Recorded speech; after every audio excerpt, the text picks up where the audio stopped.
On a les grandes vacances au mois de juillet et d'août, ça dure 2 mois.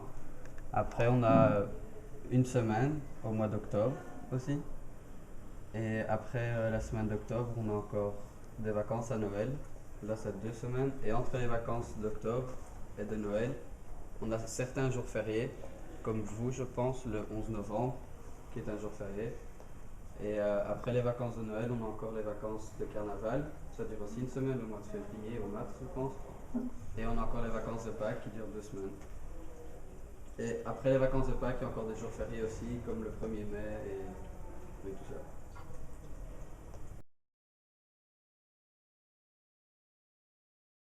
Ce serait mieux si on finirait plus tôt comme vous, parce que j'ai entendu que vous finissiez à 2 heures parfois. Nous, parfois, on finit à 5 heures moins quart, ou parfois à 4 heures, ça dépend. Donc, ce serait beaucoup mieux parce que si vous finissez à 2 heures, vous avez plus le temps d'étudier et d'être à votre aise que nous, à 5 heures, on est déjà un peu fatigué de la journée. Et je trouve ça un peu bête qu'on doit attendre jusqu'à 5 heures pour rentrer à la maison.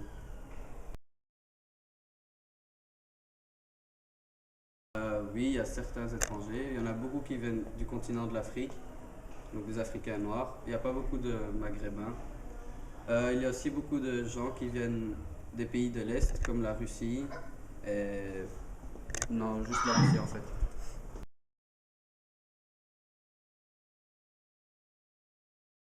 Chez nous, dans notre école, il y a un système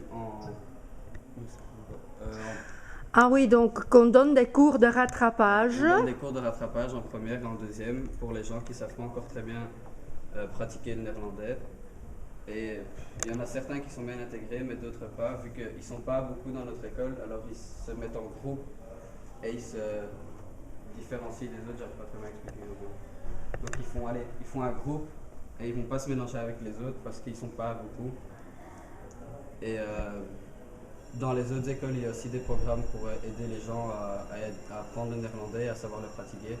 Mais parfois c'est difficile, comme en sixième, on utilise des termes très difficiles pour l'économie. Et il y a certains mots que certaines personnes ne comprennent toujours pas. Parfois j'ai ça aussi, vu que je suis francophone, parfois je ne comprends pas certains mots en néerlandais. Et pour les autres, c'est encore plus difficile. Merci Laurent. Au revoir. Ouais. Merci Laurent, c'était très bien. Merci.